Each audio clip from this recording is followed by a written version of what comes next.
So here I'm going to talk about different interventions when it comes to exercise. So doing exercise, like I said, is just very important because it can increase our motivation level. It can actually help us to maintain physical activities. It can promote personal values, and it can help you a lot to just have a good level of self-control as well. Like you do have a principles for yourself. You're gonna tell yourself, okay, it's gonna be 6 a.m. sharp. I'm gonna go running, and it's gonna be like your first step to just be that much organized and just do more. I would say, like I said already, but if you would just cultivate one good habit for yourself, you can just actually add more down the road. So go for that. It's very important. So here we're gonna just talk about different interventions when it comes to exercise. There are like family-based interventions. For example, they're gonna be a big plan for the family. Like for example, the goal gonna be 40 hours per week for the whole family members to just be physically active. It is good because it's gonna encourage all the family member to just hit the goal. But on the other hand, it might be a bit challenging because everyone coming from different places, I mean, age-wise and sex-wise. So it's just very hard, or work-wise, right? Like everybody in the family, they do have like different schedules. So it's just very hard for them to hit specific number. I would go for more customized individual exercise plan, if you will, because like I feel like, for example, depending on your age, you might be more or less physically active. So we have to consider individual differences. Again, there are gonna be some relapse moments, right? We talked about relapse. I guess you remember the idea of relapse. But for example, you're gonna tell yourself, yeah, I'm gonna do a marathon this year. I'm gonna just run every day 5 miles. But I mean, it's not possible because you do have exams. Probably you are working outside of the school. So, I mean, it's just very hard for you to just commit to the plan that you have. What should we do? We should have a personal goal.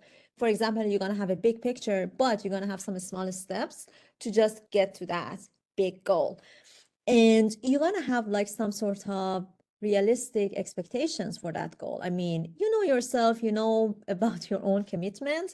So you know better than everyone else out there. To how to reach your own goal. Again, self-monitoring here is very important. Here we're going to talk about accidents, home and workplace accidents.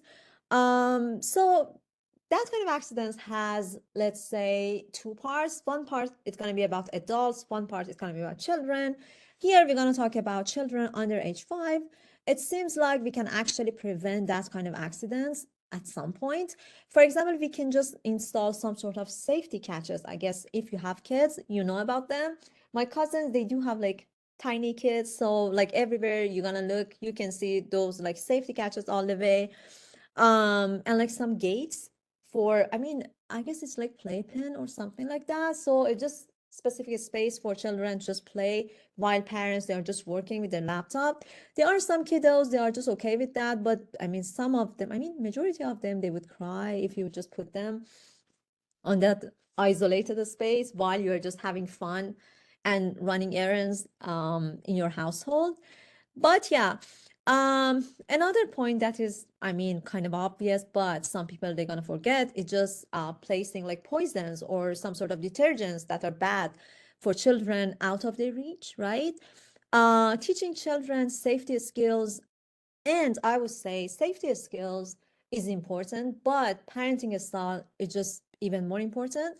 I'm gonna talk about my own parents. My parents, they're just very protective. When I was a kid, they wouldn't put me in any sort of swimming classes, or I loved to go skiing with my friends, but they wouldn't let me at all because they actually, even now, they feel like ski is not safe.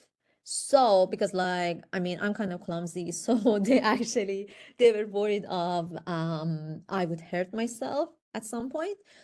But I know that, like, for example, my aunts and uncle, they are just very chill. Their children, they would just, break their legs all the time, and that was okay with them, but my parents, they were not. So it just, parenting style is just very important to prevent accidents. I would not say my parents, I mean, they are the best, but the point is, if you are letting your children to do like some sort of dangerous activities, I don't know, rock climbing and that kind of stuff, you have to just supervise the whole procedure. You have to just help them to just pick up the habit in the most like safest possible. I mean, looking back, I feel like they could just let me to just at least take swimming classes, but they didn't.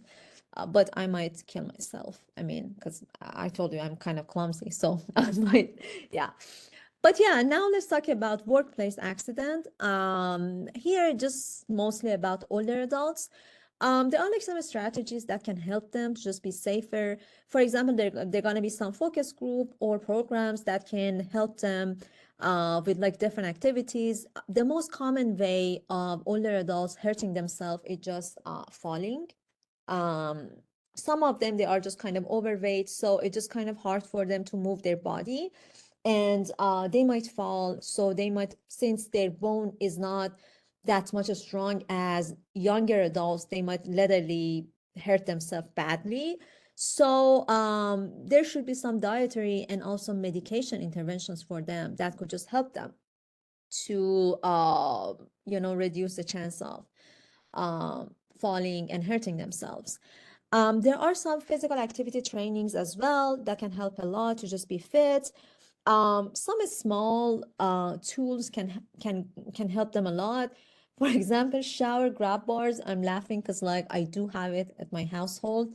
Like wherever I go, I definitely check for shower grab bars because like it's just, I mean, like I said, I'm kind of clumsy, so it's just really important to me to just be safe. Another important point gonna be lighting. I know it just sounds very simple to you, but this simple stuff, they go long way. Lighting is very important as well, especially in showers. Um, and yeah, that's all about older adults. Now let's talk about younger adults. Car accident. Don't drink and drive. Okay, this is the main point here because like greatest cause of accidental death is just based off drinking. And it's not about you. You're gonna hurt someone else. You're gonna hurt children in the street if you are drinking and driving. It's not safe at all. There are like so many preventative measures to stop that. We already talked about that in chapter 3. I mean, yeah, don't drink and drive. Vaccination and screening is just very important as well. Oh, my Mac is dying again.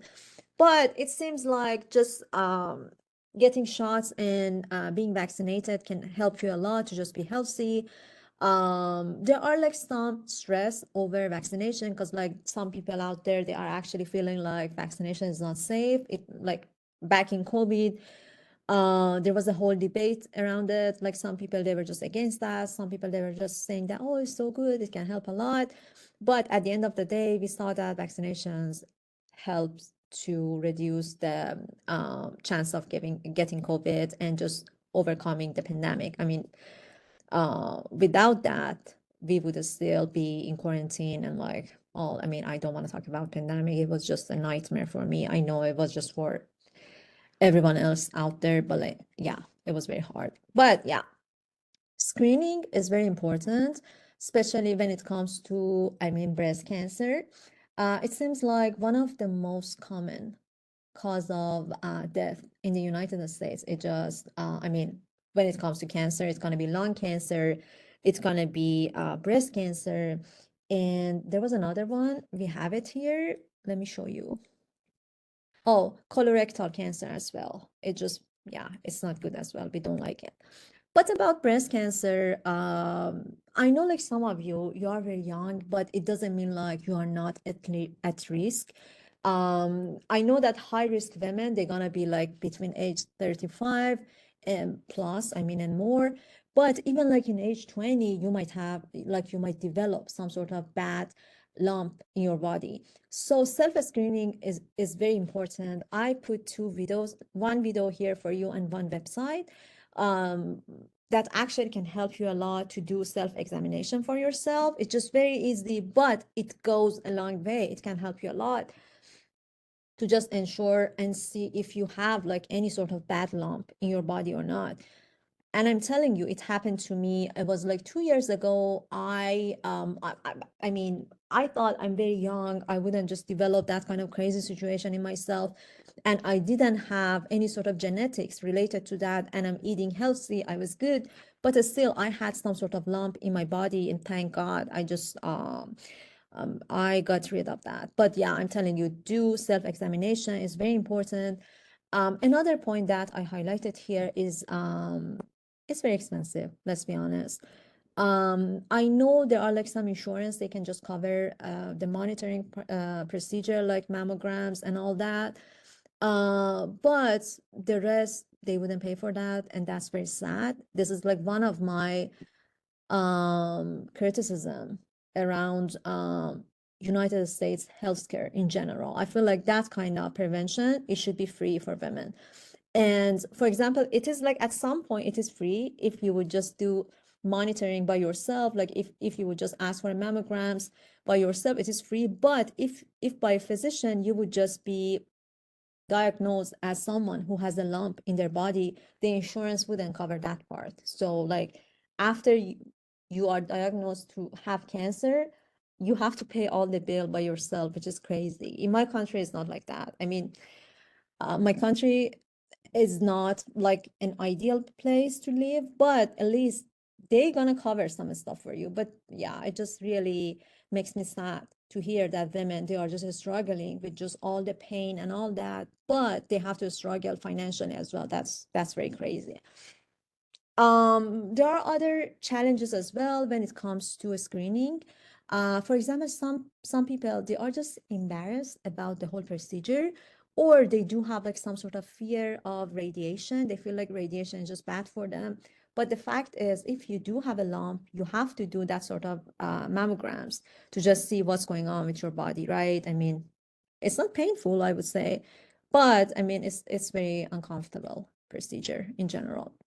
Watch those videos, uh, one video and this website, check that. There might be test question for that.